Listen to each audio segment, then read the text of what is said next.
Почему русское войско проиграло первую битву с монголами?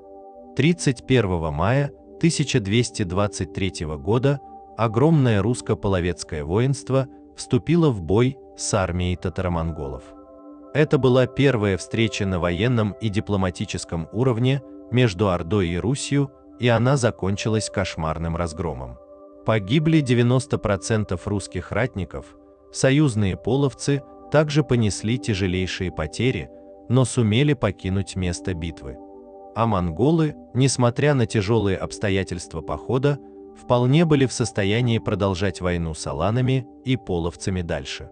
Река Калка в нынешней Донецкой области оказалась Рубиконом, перейдя который, Орда осознала, что за горами Кавказа, в степях Украины, им нет равных соперников, и эти богатые земли станут хорошей добычей к ногам хана.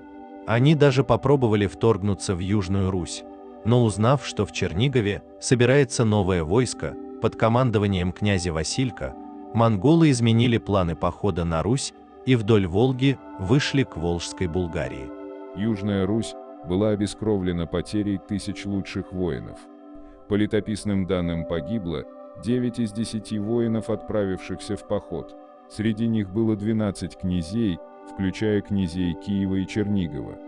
До нашествия войск Бату южнорусские земли не смогут восстановить свой боевой потенциал. Татары прошли до Волжской Булгарии. Там монголы потерпели разгром, булгарам удалось истребить почти все войска татар, а немногочисленные выжившие в панике вернулись на восток. За это булгарам еще отомстят.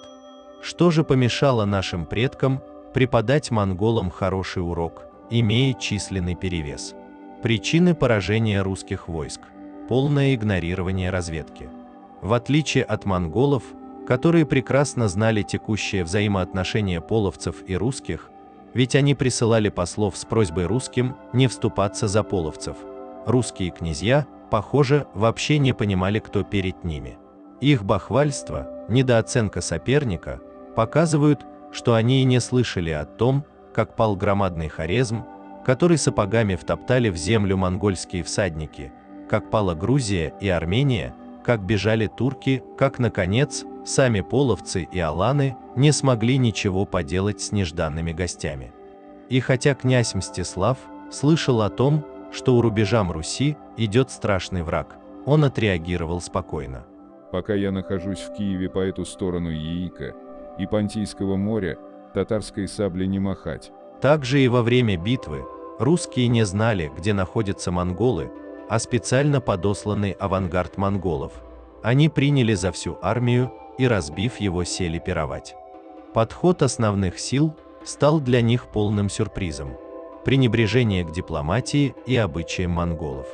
Когда половецкий хан Катян обратился к Руси за помощью, помогать ему не спешили. Давний враг слабеет, стоит ли этому мешать? Но хан был убедителен, а его подарки очень ценными, и Русь согласилась выступить на стороне половцев. Монголы же сами пришли на Русь, просить о мире и не вступлении в войну. Слыхали мы, что вы идете против нас, послушавши половцев, а мы вашей земли не трогали, ни городов ваших, ни сел ваших. Не на вас пришли, но пришли по воле Божией, на холопов и конюхов своих половцев. Вы возьмите с нами мир, коли побегут к вам, гоните от себя и забирайте их имение. Мы слышали, что и вам они наделали много зла, мы их и за это бьем. Надменные русичи убили монгольских послов, за что по эсе Чингисхана их следовало наказать полным истреблением рода. Стоило ли это делать и вообще помогать половцам? К тому времени на юге Руси уже собралось огромное войско, готовое выступить в степь для соединения с половцами. На границе Руси и степи подоспело второе монгольское посольство, которое сообщило лишь то, что монголами известно о судьбе первых послов и отныне переговоров не будет, а русичи сами выбрали свою судьбу. Эти послы были отпущены с миром. Теперь монголы были уже вынуждены отомстить обидчикам. Плохое командование и взаимное недоверие князей.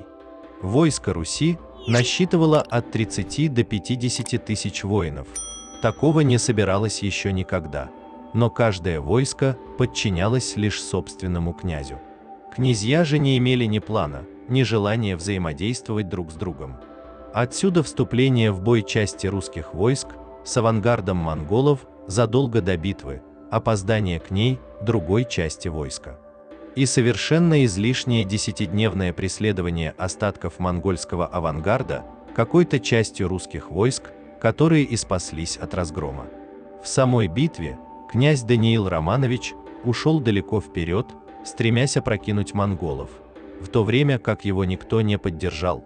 Монголы спокойно отрезали его армию от остального войска и, истребив, перешли к остальным.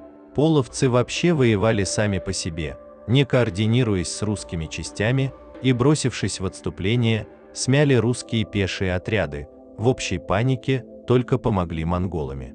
А другой князь, Мстислав Романович, видя, как тают русские и половецкие полки, предпочел не помогать им, а укрепиться в лагере за рекой. Если ли резон говорить о поддержке и координации в таком бардаке? Стратегическое и тактическое превосходство монголов. Субэдэй, старый полководец, вчистую переиграл своих оппонентов. Имея в разы меньшую, усталую армию, он заманил в ловушку наиболее боеспособные части врага, обратил их в бегство на собственную армию, которая, превратившись в толпу, просто была обречена на смерть. Ложное отступление, засада, отрезание частей войска от основных сил – все это классика военного искусства, неведомая, однако, русичам и половцам. Монголы преследовали бежавших еще несколько дней, в то время как другая часть их войска осадила лагерь Мстислава. Русское войско состояло из дружин князя, нескольких сотен профессиональных воинов, которые могли на равных биться с монголами, а также ополчение, плохо вооруженные, без боевого опыта, пешие. Сломив дружины, монголам было бы несложно разбить княжеское ополчение, что им с блеском удалось.